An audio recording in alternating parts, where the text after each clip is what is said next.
Hey guys, Zeta here, and today we're taking a look at the original Mighty Morphin Power Rangers Karai Action Jason, or just simply the Red Ranger. Now, I got this guy loose on eBay, so he's definitely yellowed. Which, Hasbro, fix your shit, because even my G-Axis and my Legacy Soundwave are yellowed in areas. Fix that yellow plastic problem. Otherwise, it's gonna be a lot of shit on you. I don't know. I tried to make a joke and then my brain just farted. But anyway, yeah, I'm intended to pick up the regular Red Ranger figure in this size. Like, because I got confused by the mold, because they both share the same mold, except this one has a gimmick, which I'll show off later. But for the 90s, this is actually really good looking. You got the Tyrannosaurus right here, even though that was more on the Morpher right here, which is done in chrome, but the chrome can be easily chipped. I always thought this was a light, but no, it's just solid clear plastic. This guy originally would have come with a blaster, but I don't have that because, again, I got this loose. And you can see, because of the gimmick, his leg really doesn't line up all that well.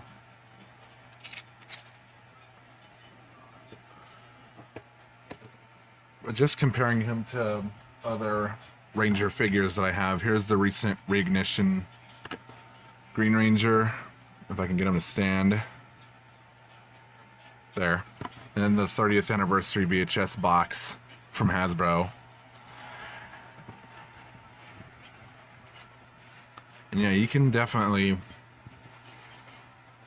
They must have definitely had to have released more smaller figures like this. Because obviously, you know, if kids couldn't afford this, then they could easily have a smaller option. Which I'm sure they did. I didn't get too into Power Rangers until I saw the Turbo movie on VHS. And I saw, like, commercials and stuff for Time Force on a Fox Kids tape. But yeah, there's that.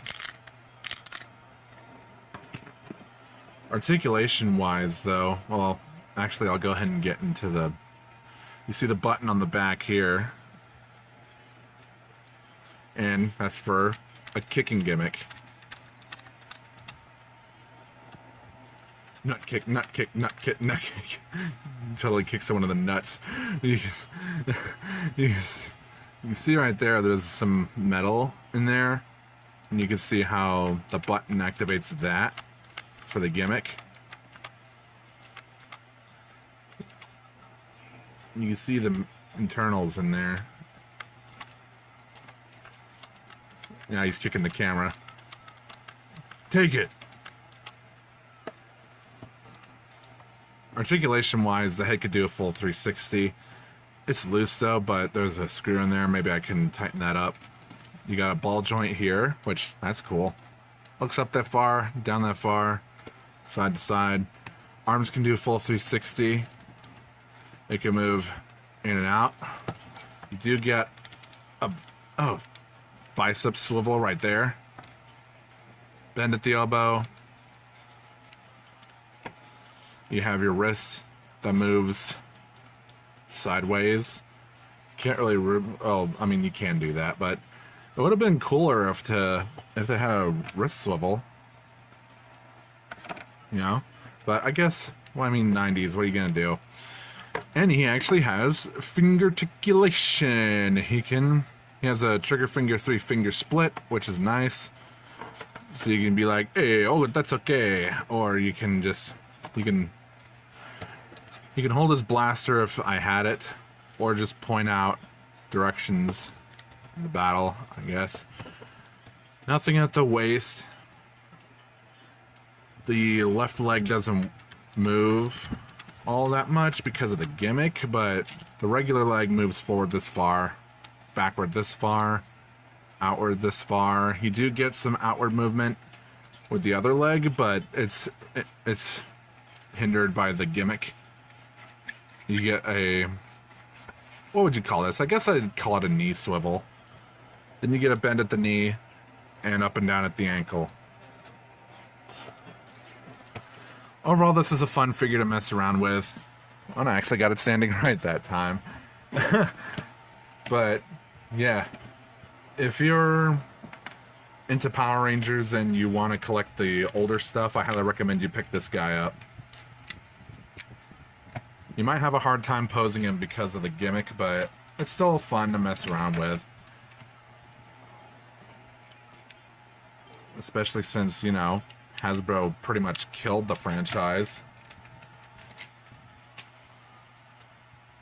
All those selling off those costumes and props for nothing with that Ninja Kids bullshit. And then the Disney reboot. Y'all remember what happened last time Disney touched Power Rangers? Yeah. Not a lot of people really look fondly on the Disney era, but I got some enjoyment out of it when I watched it. Like, I watched a bit of Dino Thunder and Mystic Force and Operation Overdrive, SPD. I don't remember what series I saw the most from the Disney era, but at least the, like, Super Mega Force was the last series I saw. And then I stopped, and then the Hasbro era kicked in, which I don't give a shit about.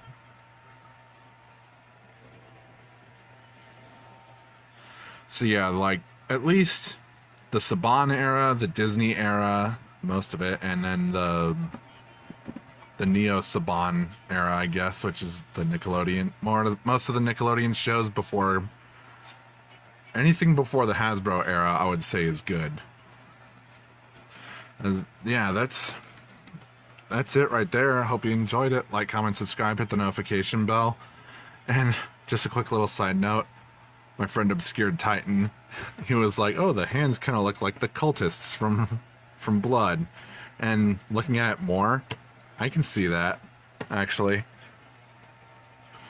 But yeah, that's pretty much it. I hope you enjoyed it. Like, comment, subscribe, hit the notification bell. Discord and socials are in the description. Commission's open, so if you want some art, you know how to mess with me. This has been Zeta. Have a good rest of the day.